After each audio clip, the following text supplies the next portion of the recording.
Hi everybody and welcome to another episode of Not Another Rangers podcast. And I'm your host for tonight as Gary is somewhere else. Don't know where he is. Do you know where he is, Ricky? Anyway, joining me tonight is Ricky and Scotty. I'll come to you first, Scotty, because you've been on for a while. How are you doing? I'm all right. I'm good. Glad to be back. Just always busy. But yeah.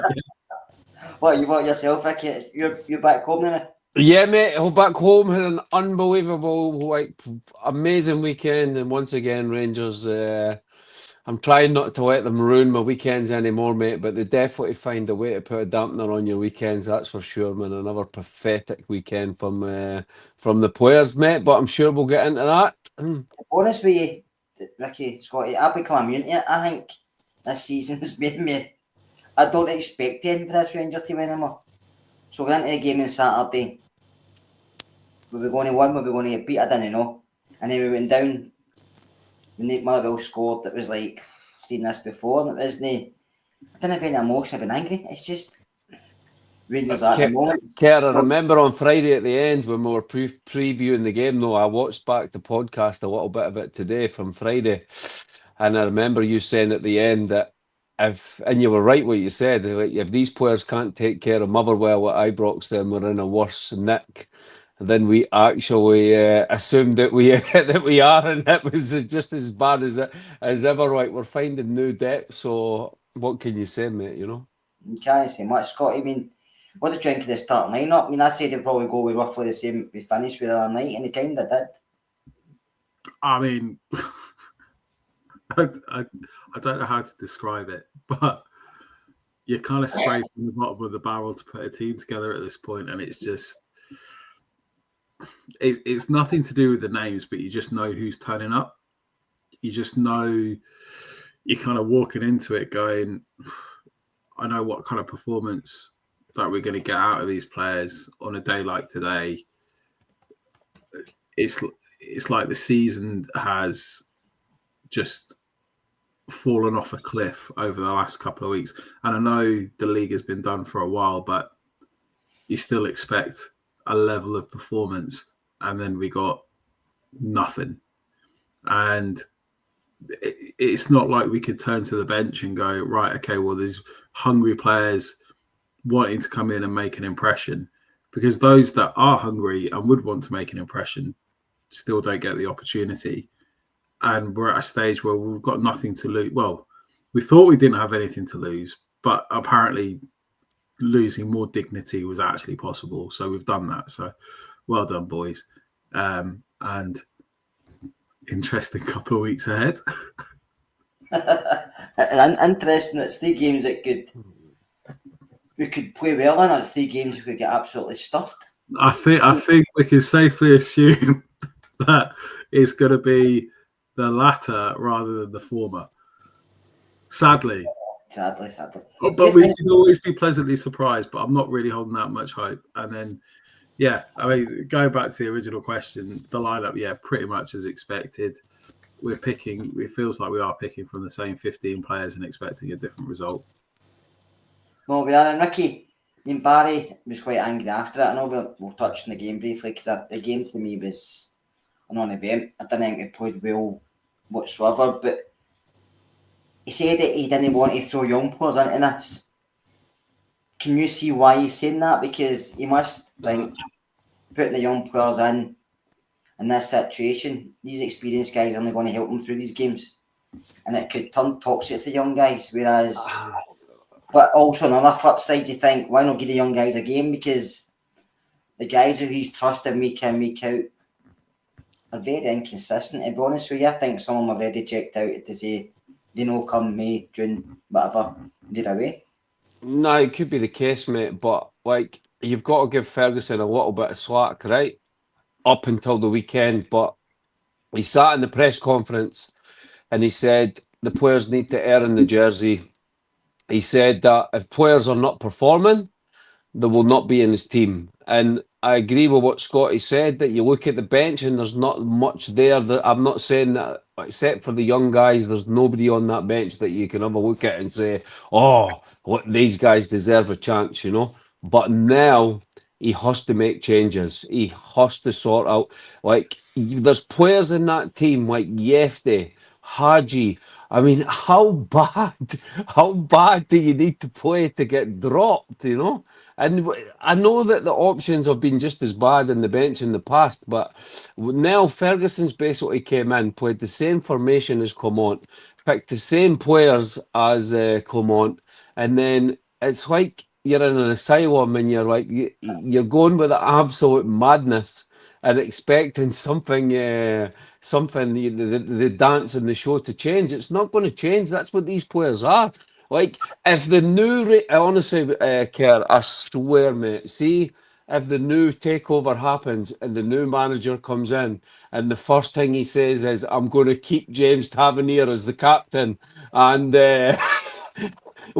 he's captain material. And then, honestly, I'm just going to switch the TV off, resign from the podcast, and just give up Rangers for good, mate, because this is like 10 managers in a row. It's the same situation every single time.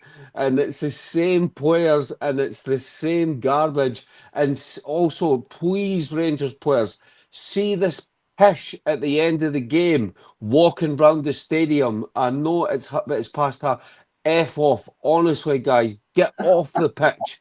Nobody wants to see you standing in front of the Union Bears like tubes, staring at the Union Bears. When did this start, man? We remember in the 90s when Rangers used to be winning trophies. You used to be bored of the players going round the pitch with the trophy because we won that many at that time. Now we're doing lap of honours when we're getting beat by Motherwell 2-1. When did that start? What is the point in that? It's just a culture thing, the way football. It's not a culture thing. Get it to fuck, mate. It's not the way football's gone, mate. These players have been absolutely pathetic for 94 minutes. I'd rather Nick Walsh does a lap on around the pitch, mate. Nobody wants to see these assholes another 5 minutes walk around the pitch. Get up the tunnel, get into your sports car, go and eat your Chinese, do whatever you want, because you've let the fans down walking around the pitch. It's like, what is that doing? What is that achieving for anyone? The only time the players should be walking around the pitch, and I'm sorry to go on a little bit here, is when we beat Celtic, we get it past the semi-final in a European trophy, or we've got a trophy to walk around the pitch with. Except for that, applaud the fans in the centre circle, get up the tunnel. When you're getting hammered by Queen's Park, you're breaking records as the worst ever Rangers team, and then you're walking around the park, mate. Honestly, what is going on with this club? Get these new owners in as soon as possible and absolutely annihilate the place, please, for my sanity. Right, Scotty, what is it? I think Ricky's just given more energy than the Rangers team have in the last 3 home games.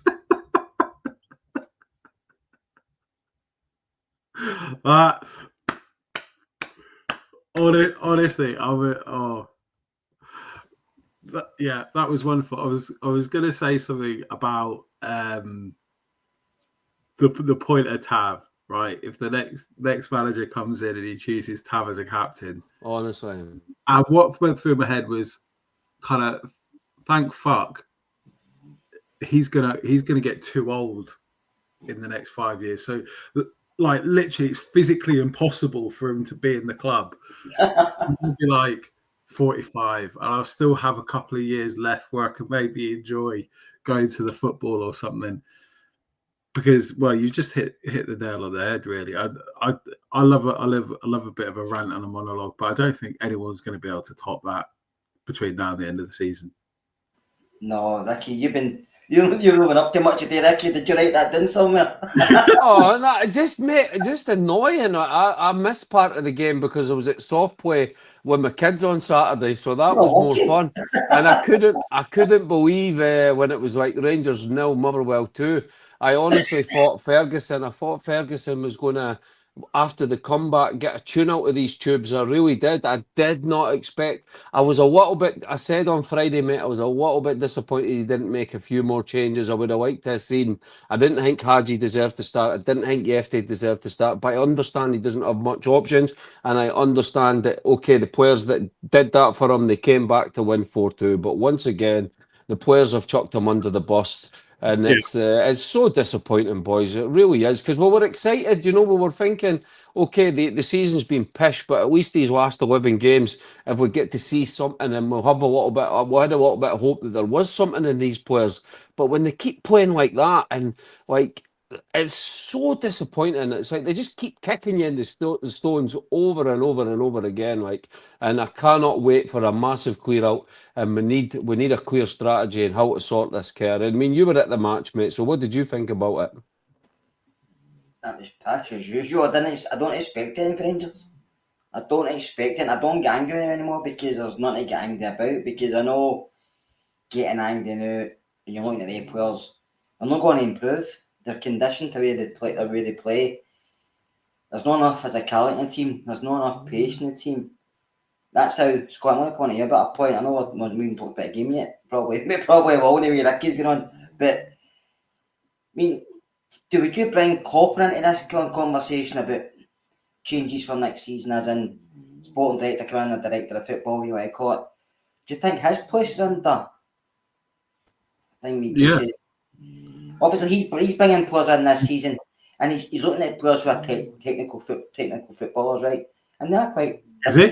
They're technically okay. He's brought in a couple with potential, right? That we've seen, but he's not bringing in players for the Scottish game. The players he's brought in are more for the European side of football. I feel, or more for Scottish football, because every team we play against, we get bullied far too easily. Right. I get that argument, but, and I don't like mentioning them, that isn't their strategy. If you look at their midfield, for example, they're quicker, faster. They're not necessarily stronger than the guys that they play against. They're technically better. So I don't necessarily buy into that argument that we need what physical profile of players do you need 11 players from? Because the teams that we play against, Motherwell, for example, I'm looking at their guys. They're not like physically massive, but they throw themselves in. And you look at when they play Celtic don't match that by throwing themselves in. They get the better of them by playing football. The mentality side is key from the point of view that when you get hit a couple of times, you get up and keep going. Our players don't do that. Our players, well, they're lacking fundamentally in so many areas, whether it's tracking back. Like, that isn't physicality, or making sure you're in the right position.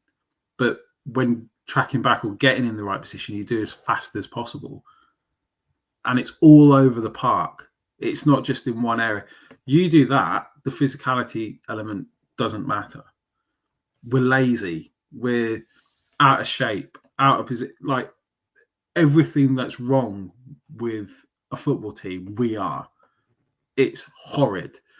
And I feel for Barry Ferguson, because, like, everyone wants him to be a success, but we know he's got his limitations.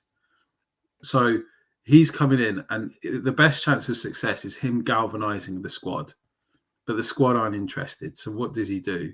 Throw the kids? No, he can't throw the kids in, because they will sink faster than the Titanic. Then where does it put these talented kids? It's so frustrating, because you want him to come in and make changes to the personnel. Well, who? They're all the fucking same. They've all got the same lazy fucking attitude. And it's really insulting, especially when you point it out, Ricky, where they go up to the fucking Union Bears after the game, stand there, applaud like plebs. I'm expecting the Union Bears to come out and fucking lynch them. And they're just like, it's some brass neck to be able to do that. But what we do know about Ferguson is, well, what we don't actually know. It's a great unknown. You need about 50 training sessions to be able to change a tactical style completely. Well, maybe not that much, who knows. But Ferguson hasn't been coaching for a couple of years.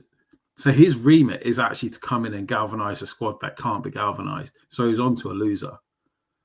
Is he going to materially change tactics? Well, how's he going to implement that? Because he's had 3 training sessions, possibly 4, 5 now. And we've got Fenerbahçe on Thursday. Would you completely rip up the playbook and try and implement a new style before the biggest European game of the season? No. So what's he got to do? He's got to stick with continuity.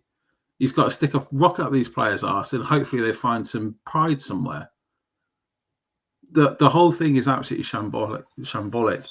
And what we need to do, or what the players need to do, is start actually looking at not only themselves, but each other. Hold themselves to account, whether that's in the dressing room or actually on the park, and actually show some passion. But for that, one person needs to stand out and set the standard and then drag everyone up there. But that's not happening. And I'm fucking sick of seeing it. And I'm sick of the lip service. I'm sick of Liam Balogun coming out after the game going, well, I know it's bad, blah, blah, blah, blah, blah. Yeah, tell us what we already fucking know. Don't do that. Tell us how you're fixing it. Tell us how you're dragging everyone up. Don't just pat them on the back and go, well, you've tried hard. Let's try again next week. Tell them they're fucking shit. Ask them if they've got any personal pride. Then maybe they won't have the brass neck to stand in front of the Union Bears. They should be embarrassed. Yeah. He wanted to be fair to Balogun, he did kind of question it in a way where he didn't say names, but he questions the team's mentality. We can see it. It's the same, but it's He never come out and say things like, well, we look at ourselves, blah, blah, blah. Because he did say, you're fucking fed up to me. Players saying all this stuff. So I think he's come out with a different attitude, and he's got an attitude out of all the players that you like. It's just a pity his age and injuries, we can't get him in the field. But other people can't say it. They say the same football cliches. Balogun never. He didn't make any excuses, I don't think. And somebody has to come out because they have to come out and talk to media. And I think he was quite spot on with what he said. Well, wait until the interview Tav at half-time on Sky, and he's obviously disappointed. We're 2-0 down. I'm obviously disappointed. We're going to do better. We know we can do better. The players have spoken about it, and we're going to do better in the second half. It's absolute drivel, Kerman. Look at the goals we lose, man. The first goal. The goalkeeper chucks out the ball to Dessers. He's got a touch like he's got wellies on. The ball goes 2 yards in front of him. The Motherwell guy breaks. An easy shot to Butland. I mean, he's been getting trained. They didn't make McGregor look very good for his week's coaching. Drops it right to the striker, and the striker smashes it in. And I mean, that's 1-0 Motherwell. The second goal, Tavernier, the worst pass you've ever seen out of defence, right to the Motherwell guy. Yefty, who's left back, is playing left centre back, leaves a massive hole on the left. I mean, it's like Scotty says, how can you coach these players when they give away such basic goals? You imagine how much they're licking their lips about playing us on the 17th over in the East End of Glasgow with the way that we're playing with defending, you know. If we go to there with that defence of Yefty, Tavernier, Yilmaz at right back, and proper, by the way. I don't know. JD must have a crystal ball because he predicted it when he came in.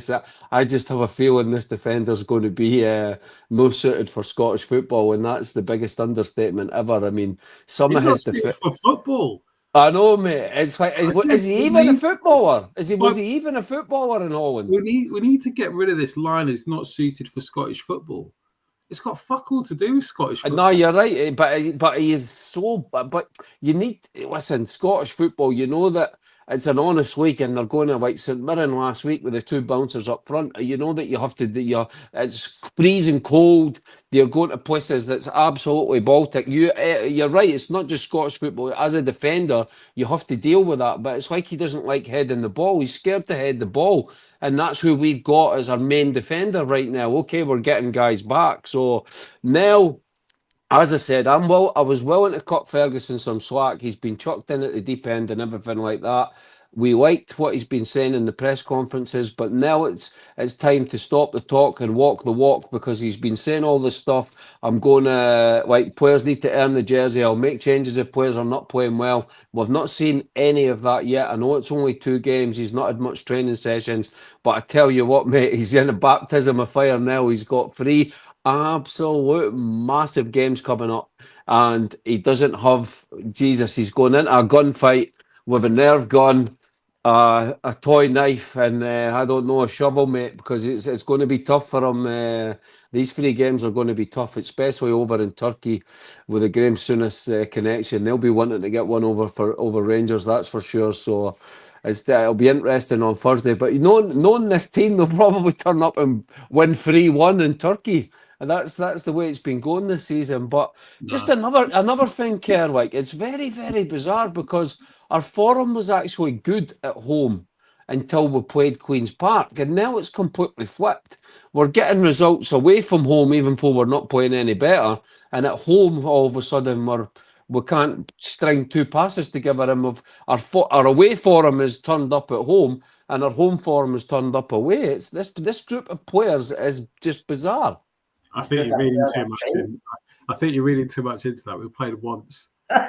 No, but we beat Dundee United. We beat Dundee United away, and then we beat Hearts away, which is tough games, which is tough matches. And that was started when Comont was told he was going to get fired, and then the games at home have not won since he started winning away from home. So it's these group of players. It's bizarre. To be fair, I don't care who we beat or who we don't beat. We're 16 points behind, and that's the main issue for me. And it's 16 points behind the field. They're 3 games away from winning the title already. Before we go to the elephant in the room, or elephant in everybody's room, Scotty, Jack Butland, to me, he can't be here next season. He has to. No. We'll just take whatever we can get for him. See if Birmingham want him. His head's gone. That's not the greatest advertisement for him, but it has. He can fiddle around with his gloves all he wants, but he's not in the room. His head's elsewhere. I'm not saying he's already got a half an eye on the exit, but I think he's doing a Theo Snelders on us. Again, it's even like a half shot. It's more like a pass back. Yeah. He went down to catch up like that, and he spilled it. Again, but it just feels like no one's holding him to account. It's like, right, we've got big personalities or a leadership group, and they're almost untouchable from making mistakes. See that goal? What I want to see is fucking Butland going after Dessers for that first touch and wringing his neck. I want the defenders wringing Butland's neck for making that mistake. I want to see some passion. I don't want to see a shrug of the shoulders. I want to see some actually care. I want the team to have a winner that's going, hey, look, you're stopping me from fucking winning things here. You're crap. Buck your ideas up. I've seen you on the training pitch. You're not that bad. What is this all about? And actually put some fight into it. That's what I want to see. I'm not saying have a fisticuffs, but it's like the end of the pitch, just shoulders down, chest inwards, and just right, here we go again. This again. Right, let's get this over with. It's a rot. And that's why you make these mistakes, because you're in a rot, you're not focused, you're crap. You're useless. You're a horse with a broken leg. Just get rid. United started the game, Nicky. Game had just kicked off 20 seconds into the game. They play a long ball, proper struggling with the header. Eventually does something. I can't remember if he's headed that or kicked it. It went to Taffy and then put it out to the man who kicks out for a corner. I mean, that's like 20 seconds into the game and Motherwell have just pushed us right back and you're thinking... And to me, there's nobody at the back that takes responsibility. There's nobody in the team. No, Like Sterling comes on as sub and does exactly the same. It was like the Queen's Park game. They just kicks the ball right out of the park, and he's under no pressure, under absolute no pressure. We're chasing the game, and why do we need to be? Why do we have moments in the second half where we'll have like 10, 15 minutes where we look like we can get back into the game and we start creating chances and there's a bit of urgency about the team? It's so frustrating with these players, Kerr. I mean, it's past, like you said, it's past like frustration. But Curry put a good point in. Like, how many of these players would you keep for next season, mate? And I'm being serious here. I'm not being like just because of the results recently. I think we need 2 goalkeepers, 2 right backs, 2 left backs, 3 centre backs, 2 number 6s, 2 number 8s, 2 number 10s, 2 left wingers, 2 strikers, and 2 right wingers. And that's me being that. And I know that's never going to happen before everyone goes in the comments, oh, that's not going to happen. But that's what we need. That's how poor. That is how poor the squad of players is. What we different from what we get? Copen. You asked, Copen cannot be the person to. He needs out. We need a new director of football that picks the manager and the chief scout. I would love to see Davy Weir. I think he'd be a good appointment from Brighton. Knows Scottish football, knows the club. I think he would be really good. I honestly think that we need a new, probably be more of an analytical structure these 49ers will go with anyway. I think they'll have that sort of plan. You want a team analyst, don't you? Well, that's what it will be. That's what will be, though. That's what they do, is it not? That's what I've heard they do. I think that's what they're very much is their thing. So that's what I can see happening. You're not going to have a guy like Coppen who's getting. I mean, he's been promoted that many times. I don't even know what he's doing now with his roles. I don't think he'll be here next season. And the rebuild. Well, I changed my mind a little bit over the weekend. Like, I was like sort of thinking that Muscat was the man, but now I think you need like someone that's got experience in the British game to build a team that's powerful and has the right skill to take on Scottish football. Maybe even someone with English Premier League experience, because the speed that they play in that league, that can build a team that can challenge Celtic and challenge Rodgers. Because I don't think Muscat's the man anymore. I think it's too big for him. It's too big of a rebuild. He would be like after the next manager. So for me, this job is absolutely massive, and these guys are going to come in and look under the bonnet, and what a job they have to get this football club off its knees. Because since 55, Kerr, I mean, the amount of money we've lost and what we're seeing for the money spent and the money lost, only Man United make Rangers fans can feel a little bit like, thank God we're not Man United. But unfortunately for you, you support both of them. It's been a great season. I think what you're asking for is totally not going to happen. I just think whoever comes in, they'll get a manager in place, and you'll have to build it window for window, depending on the finances. Depending on people's contracts, Scott, you just can't get the players and let them under contract unless somebody wants you to take them. Obviously, all the ones out of contract, you let go. But there's other ones still there, and you're bringing in Cortez comes in, doesn't he, with that money, and so it's a new manager having to come in to see what he built, use these players, or can I get rid of them? But you need buyers, you just can't get rid of them. And before you answer, I say, I mean, he brought in Proper, who we don't understand why, because he's a Dutch league defender, he's not a Scottish defender. But to me, he's not any better than Ben Davies. So what was the point of that deal in the first place? I don't know. What do you want me to add to that? I can't. I can't add anything to that. I'm just going to go take my toaster for a bath.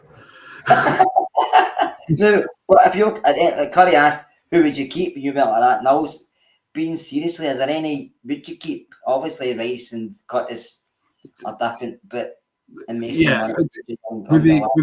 the exclusion of the young players, and I would put perhaps Conor Barron in that as well. I would say those that have played 10, 15 games this season plus and let us down, I wouldn't lose any sleep them leaving. That includes Diamande, Raskin, Igaman. No, I'm not fussed. Not fussed. Yeah, I mean, look, I think we'll get money for him. And unless we could be here this time next season, I'll be eating my words. I think there's massive potential with Igaman, but we need to get things right for that to be realised. Yeah. And we look so far off it. Is it a case of, right, look at the situation. If someone comes in and bids 10 to 12 million for Igaman, are you actually realistically turning that down? So therefore, would you be upset if any of these players left? No. So in theory, would you keep any of them? No. And that's kind of like my starting point. I don't feel any affinity or need. Now, that doesn't mean to say that any of the players stay, like Raskin, Diamande, Igaman, might throw Cortez into that. I mean, that's just clutching at straws.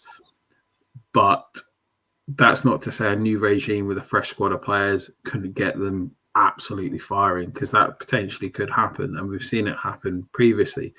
These guys don't turn into terrible footballers overnight, but what it does show is that they've got a mentality of a prawn cracker. So therefore, do you actually want them around long term? Or is it a case of actually getting them to a level so they've got a sale value so you can get rid of them? That isn't in itself going to be a successful business model.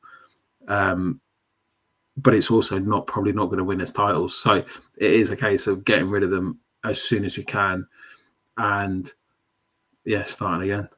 Would you do, Ricky? Would you say what Ricky done? Would you go for a British-based manager or somebody knows the game up here? Or would you go for foreign again? I mean, look, I could attribute that argument to the same argument as not suited to Scottish football.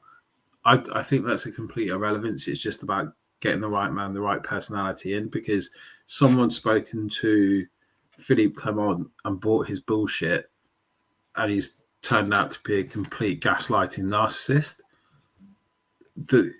For me, a lot of the rot in the mentality of the players stems from that. We were never this bad under Beale. I didn't agree with his tactics, or Gio or Gerrard. And again, there's a continuation of the players, but all of a sudden they've turned into what we see today. So getting the right man is imperative, and his background doesn't really matter, because you could go to any level of football and see a manager that doesn't know the league come in, get a group of players together that play well and be successful. That goes to the same to the playing staff as well as the managerial staff. Now, unless you want a specific type of football, then you identify the manager, and if they just so they happen they learn their trade in an English league or whatever, fine. Do they need to speak the language? Well, obviously that's a bit of a no-brainer. So therefore, you probably are going to be looking at a British manager, because it just so happens that's our budget. So it may transpire that way, but I genuinely don't know where to turn. I used to love these kind of conversations. Oh, we could go for this, we could go for that, or we could get this type of player in, or we could play in this type of football. But to be honest, until this takeover is done and done, I refuse. I cannot get excited about anything. No, I know, it's very difficult. And unless we hear from the experts across the east end of the city, Ricky, we'll never know when this takeover's getting finished. It's not happening, mate. Big Phil said it today, McLaughlin, whatever his name is, mate. They know all the numbers, and it's just to sell season tickets, mate. Once the season tickets are sold, then the takeover will be done, and we'll get our new Umbro kits for next season with the Parks model in them. But again, like the rot in the whole club stems from the top. I mean, 100%, 100%. Dave King alluded to like investor fatigue. That's the mentality. I can guarantee that the likes of the owners of the club or the chairman are never to be seen around the club. Never to be seen. Apart from on match day, they'll turn up, take the hospitality, drink some wine, and then bugger off. Never to be seen. Those aren't custodians that care. Those are custodians that are milking it. So the whole enthusiasm and rejuvenation needs to return to the top, and then it can come down. And ultimately, that's when, like, you get things right, everything takes care of itself. You just get the continued success that you see clubs have because they've got it right from the top. I would even take just challenging in there, Scotty, because I think turning this overnight is not going to happen. I think that's even next season's we're going to be. No, I really disagree because, again, overcomplicating stuff. You need a squad of 16, 17 players. You get those right. 100%. It's fine. Honestly, it's fine. But what we do need is other quality players, and that's what costs the money. So making sure that we've got the money and the resources and getting the recruitment right. If you sign 15, 16 players, not all of them has to be a spectacular success, but they all need to share the common goal and the common desire, and they all need to have develop that winning mentality, that will to win at all costs that I told you about. That everyone needs to hold each other to account, which doesn't seem to have happened at Rangers for God knows how many years. You get that right, you get a winning team on the park. Honestly, Celtic are there this season for a title challenge with a decent Rangers team. It's not like they've won every match, and like even recently, I think Hibs are top of the form table recently. Celtic have dropped a lot of points recently, and now you could say because there's no challenge that they've took their eye off the gas a little bit. You can say that, and that's fair enough. But in Scotland, there's never. They're close to, the gap right now is probably as big as it's possible to get because of that Champions League money and everything like that. If we didn't have this takeover, they would sail off into the distance, and it would be very difficult for us to catch them with people putting in 5 million a season trying to compete with 30 million. Even though they've not, I don't think the players they've brought in for 9 million have been that great, but they're still romping to the title. But this can be turned around in 1-2 windows, 100%. Remember when Gerrard won the league, how many points Celtic won the year before, and then we turned it round and won by this gigantic amount, and then next season it was a bit closer until we faltered. But there's still players in our squad and our team that have been here far too long, and we know who they are. We need to get rid of all the injured players, the 7-8 injured players that are injured all the time. They should be the first to go, as well as the experienced players that are completely fatigued playing for Rangers. You can see it. They don't care. They're used to taking the stick. They know it's going to come. They've conditioned themselves to, if you're winning Europe or if you win for Rangers, it can be great and it's good fun and the fans will have a good night. But they don't have the mentality to go every 3 days, week to week, to win the matches when we need to win the matches, to challenge Celtic. And that needs to be a complete overhaul of the squad. That's been clear now for weeks and months. That's been clear, and that's what needs to happen. It needs to be a massive, and also, it's not just, it needs to be your Coppins, it needs to be your fitness guys. We need to look at sports science. Are these guys up to because we still have all these injuries happening all the time, and you could say, look, these players, you just can't fix them. So they need to be moved on. So it's a massive job, root and branch, complete cull, and restart, reset, hit the button and rebuild it brick by brick from the start, mate. See these injuries as well. I'm not overly convinced they're actually injuries. I think the players are phoning it in, which makes it even worse. Which, again, regardless of whether they're actually injured or phoning them in, get rid of them. I don't want them. Do you think some of the players are just saying they're saying injured because they just don't want to be part of what's happening? Yeah. Interesting. I think we're always feeling that with certain players, but it's interesting. Look across the city. Look across the city, man. They've never got injured. Like they have players that are out for a couple of weeks and they're back. When do you see them? Well, we're playing them on the 17th of March. I'll write down on a piece of paper right now that we'll have 8 players. Is it 17? 16th, 17th, we're playing them, right? Whatever, that weekend. I'll write down on a piece of paper right now, we'll have 8 players out of our squad for that match. Even right now. Oh, they'll be back. They'll be back for Fenerbahçe. Yeah, but they'll be There'll be 8. We'll have 8 players out, and they'll be full strength. You know, I could pick their team right now for that match. So anyway, we're going to Fenerbahçe. So obviously Thursday nights, it's going to be difficult, very difficult. I know we're probably sitting here thinking Rangers can turn up for Europe because that's some of our best season. That's been some of our best games this season, but right, we need to. Right, I feel like I'm very doom and gloom. I feel like I'm always doom and gloom. I'm just trying to be a bit better. See every European result, and it seems to be sandwiched within shit. Yeah. Right. Usually, you watch those games where it's been shit, but you can. Not saying there's some form of positive, but you don't feel like the players have abandoned ship.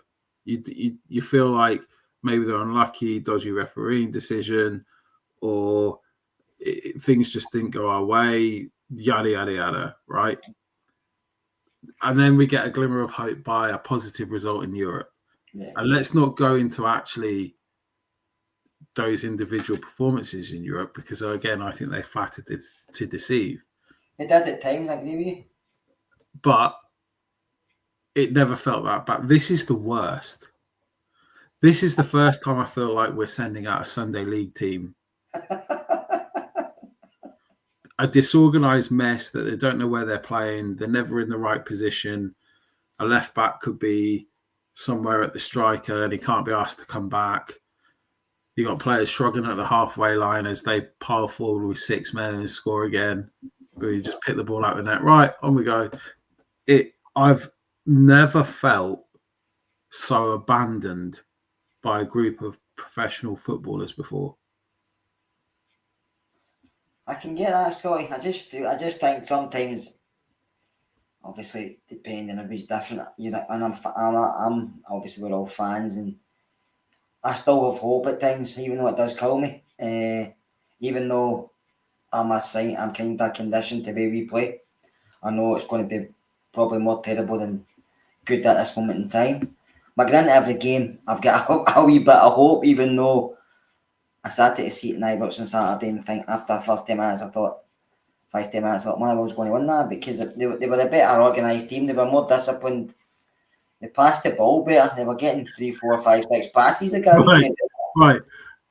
Who we played on Thursday? But I'm just saying, I'm talking about games. Wait. Answer the question. Who we played on Thursday? Fenerbahçe. So come to Fenerbahçe. Wait. I'm finished yet. Who's their manager? Mourinho. And what does he do really well? He does. What's he do really well? He works out opposition managers very quickly. And he organises his team. How did you describe Motherwell against us? I know, mate. I know. I just take every game in isolation. I don't. It's different. I feel some games are different. And I was going to say, do you think he'll change up for Thursday? As in, because I was thinking to myself, does he go 3 at the back? No, he won't go 3 at the back. But what he'll do is 5 across the middle. Well, Suter's going to come back in, and I think he'll go with Suter and Balogun as his 2 centre backs. I think if it goes a back 4, we're going to get ripped to shreds. I know, mate, but like Scotty said, there's no way he's going to go 3-5-2. I just cannot see him. I don't know if I would go 3-5-2, but me personally, I would go Kelly in goal, Sterling right back, Suter, Balogun, Yilmaz as your back 5 for the start. A complete change.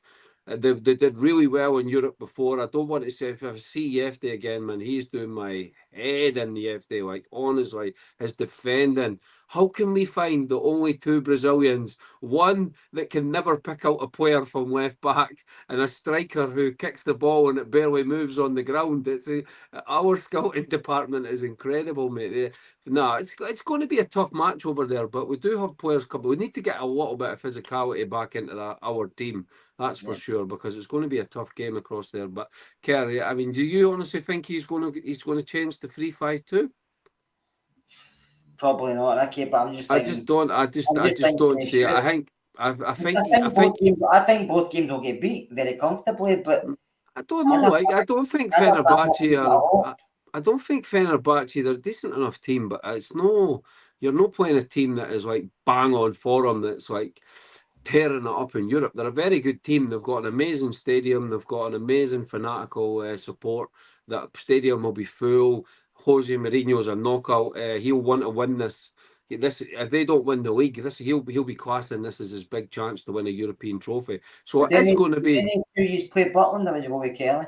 I would go with Kelly. I think Butland's confidence is completely shot to bits. I think he's so out of form and so confident. His confidence is gone, mate. And I know Kelly's rubbish with crosses, but there's got to be consequences, Kelly. You cannot play as bad as Butland did on it. Doesn't, but listen, our season, it doesn't really matter who we're playing next, mate, because the players are so bad, but you've got to make examples of them. You can't keep playing. You can't play Hadji where he's been hiding for 6 weeks and he's went back into his shell and he's doing absolutely nothing. You've got to give other players an opportunity. And what will be if you pick the same team as we did against Kilmarnock and Motherwell, we'll get absolutely torn apart. So he has to make changes and he has to start making an example of some of these players. It's very difficult at this time of the year when he's not got a lot to pick for, and the players are there. That's the ones he's going to pick. Would you make any changes, Scotty? Would you just keep it the way it's going? I don't think there's. I mean, me personally, I wouldn't make any changes just because there's not really that many changes you can make. You can tweak the formation, but then you're asking players who are shite in the formation that they've been playing all season to play a new formation and somehow get it. That represents too much of a risk. In terms of odds, percentage odds, I think there's a 10% chance of success playing where we are. If we change it, that comes down to 1% chance. So on that basis, I mean, if I was going to change it, I'd probably go something like 6-4-0 and just kind of batten down the hatches and just hope for the best.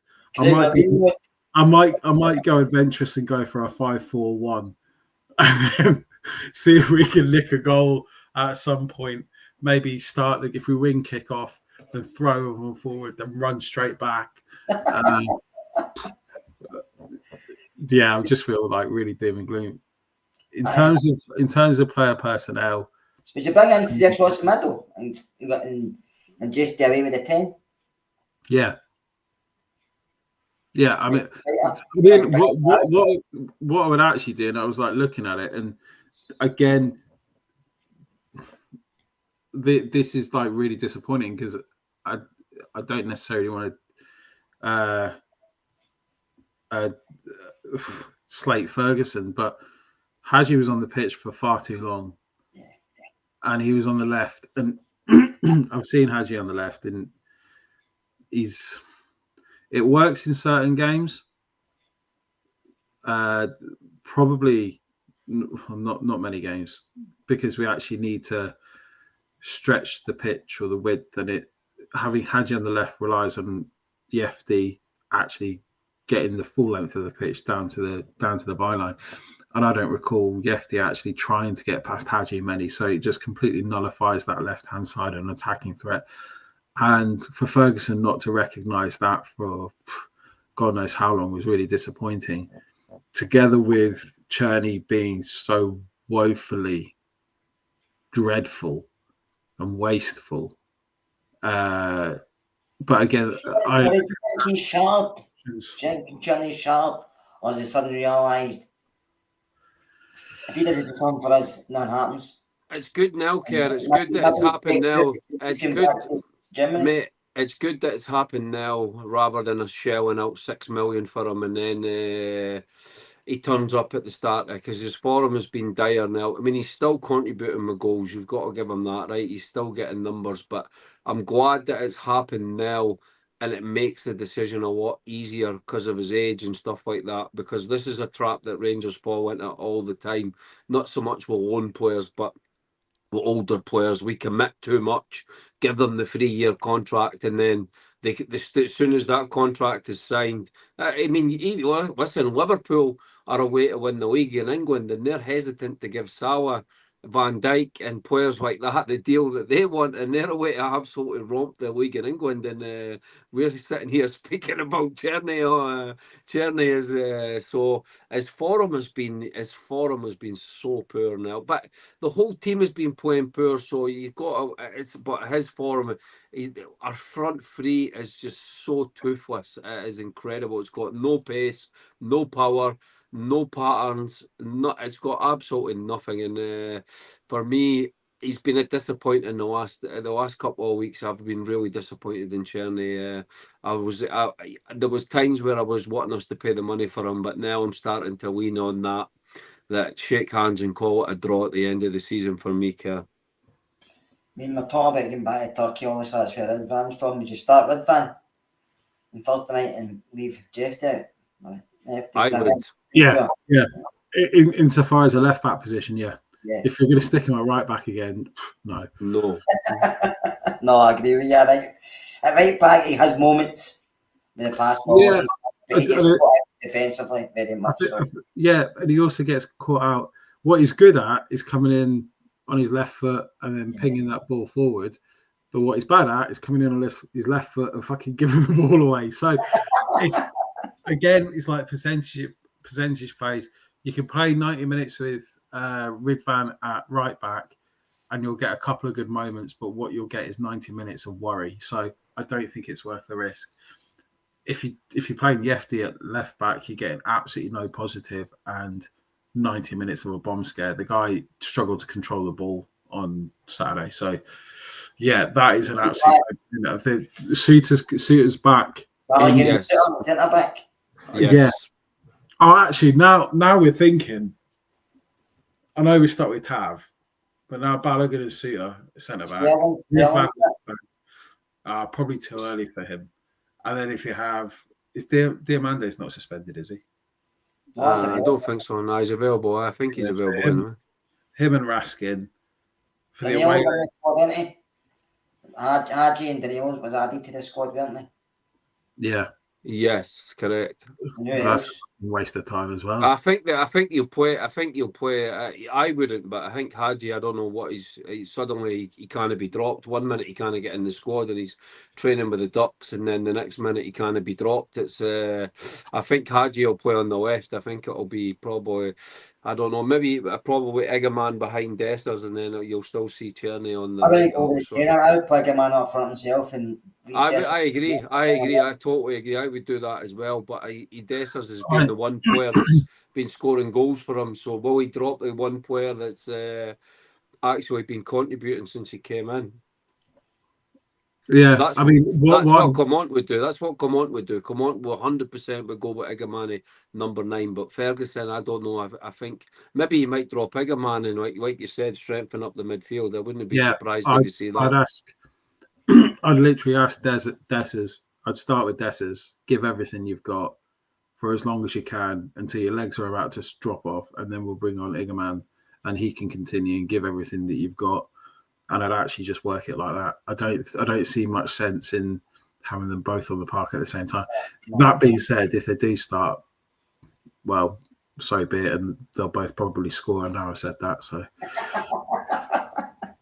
No, I think that's the time I'm going to do the park. I think Raskin and Deal get overrun constantly, and a lot of the time it's to do with where they're playing, but a lot of the time it's to do that if Deal's further up the field, Raskin's got a lot of space to cover, but we do need better in there. And also, one boy who I wouldn't mind getting, and I know he's been mentioned a few times, but I thought on Saturday he was one of the best players in the park. It was Lennon Miller. I thought he just trolled it on Saturday. Well, now we're brilliant. The awareness is superb. His passing range, plays with his head up. Never possession. The rumours are, Kerr, is now that we're billionaires, we're going to buy him and his dad to cut the players' hair in the dressing room. So that's the rumours. That's the rumour, man. He's coming in and his dad's going to be doing the chops in the dressing room. Then we're just going to pay him whatever he wants because we're that rich now. And a lot of people in the chat are asking for Rice to play, but I don't think Barry Ferguson would even contemplate putting. Nah, no in that game. I would, but no in that game, and you're not going to see that. Then he put man against Motherwell, so what chances he got against? Exactly, mate. He's not getting any minutes against Motherwell. He's not going to. He's barely getting a game in 11 asides in training by the looks of things, so he's not going to be getting a game away to Fenerbahçe, so that's just not going to happen. No, it's going to be a long. Is it many games are left in the league? 9 or something? 9 or 10, I think. Yeah, 9 or 10. So close to the split. Listen, we're going to finish second, right? We know that, but it's still a really disappointing season, and every game is going to be different. We're going to have wins, we're going to have losses, we're probably going to get some doings as well along the way, and I think we're all just waiting to June, to be fair. Yeah, I'm disappointed. I'm disappointed for Ferguson, mate, because I think, I don't want all the people that have been slagging him off going, oh, he's not a manager, I should never have brought him in and all that, because I think it was a fair enough appointment until the end of the season. I mean, who are you going to bring in for the 11, 12 games? And it's just disappointing that the players just are going to chuck him under a bus as well and just not try a leg every single match that you should choose when they're... If they go and get a result in Turkey, it's just going to make the fans... We all want it, but it's going to make the fans even more mad, because it's like, guys... Where have you been for 3 weeks? Now the European game, you're on the big stage Thursday night again. You decide to show up and show us that you're good players again. So it's like, come on. So I'm disappointed for Ferguson, mate. That's my only gripe. I want to see us winning all these games until the end of the season and put on decent performances, but it doesn't look like that's going to happen. But I was very surprised. I was the same as Ferguson. I did not see that coming against Motherwell, mate. I thought it was going to be like the continuation of the second half against Kilmarnock. I expected us to turn up, play decent enough football, not Harlem Globetrotters, but at least enough to like get a couple of goals up in the first half and maybe 3 or 4-0. But what we saw on Saturday was just like back to another kick in the stones again in a season that's been just constant kicks in the stones, mate. So very disappointing. I think when Barry got announced to come in to take us to the end of the season, they knew what he was getting. He said he's seen every game this season, hasn't he, like us? And I think he kind of knew he was coming into until he's obviously seen these players in the flesh, as in training wise. He thought, fuck's sake, what have I got here? But I don't think Barry minds if he wants to win every game. We all do. All people have got a one ethic, and he's got a one ethic. He wants to win everything, but I think he realises with these bunch of guys, Scott, he's never going to get that between the end of the season. I think he can only do what he can do. I don't know if he's going to go into management in the Leeds Rangers or go back to media, but him and his team can only do what they're no miracle workers unless they four are on the park with them, because that's the only chance we've got winning every game. If Billy Dodds is up front, McCann's the wing, Ferguson's in the middle of the park, and McGregor's in goals. I think you're absolutely right, and I think you've both touched on exactly where we are and what it is. I think the reason why I feel sorry for Barry is he's come in and it's his dream managerial job, and he's got to work with this. And there was absolutely no way he was going to come in. And his first presser, he goes, I know I'm only here for 3 months, but in the back of his mind, he's not thinking that. He's thinking, if I make my mark, then I'm going to be here long term and I can do it. Unfortunately for him, he's just been shown up by the shower of shite bags that have been showing us up all season. And he's not a miracle worker. No one's a miracle worker. I don't think anyone coming in with the mandate of working for 3 months is actually going to get a tune out of these players, regardless of whether it's Jose Mourinho, Pep Guardiola, or Barry Ferguson. It's just the state of the state of them, and there's no magic wand that you can wave and go, right, we're going to play in this formation. It's going to be attacking, and these players are going to buy into it. Because again, they don't. They revert to type, and they revert to exactly who they are. That has sold every single manager under. Well, they just fucking sold them under the river, haven't they? Just yeah. No, I don't even think Brian Clough would get a tune out of him. I think he would punch a few in the head right enough. Well, I would if someone turned around and said after Motherwell that a few of the players have got a few stitches because there's been some flying boots around the dressing room, my reaction would be good. Can't do it nowadays, Scotty. Players are mollycoddled. Why? You can't criticise them. What happens? You can't criticise anybody. Well, this is the problem. They need a couple of home truths. They do, and because if they don't get the finger out, they may think they can get a club elsewhere. They get a fresh start next season, They need a bit of a wake up because that ain't happening. You can't do it now. You can't turn it up. You're not getting a contract anywhere. You're shit. True. And in that note, that's us for the night. They're shit. We're not mentioning that we got taken over today, like, bud. We got Run out of time. This takeover news today, like the biggest thing that happened, man. Bring back Gary, you're fired. Listen, the takeover's not happened yet. It's the paperwork's done, mate. We're rich, we're billionaires, mate. We're going to be billionaires. until it's signed, sealed, and delivered. I don't believe it. I listen to Big Phil, remember? Aye. No, but anyway, thanks again, guys. Good job, Kerr, hosting. Good Thanks, job, mate. Ricky. Thanks, Scotty. And maybe, Ricky, you should take the hosting duties at some point. If anybody And stop drinking that rocket fuel, by the way. You were on one tonight. Thank you, everybody, for joining us tonight. Catch you later on.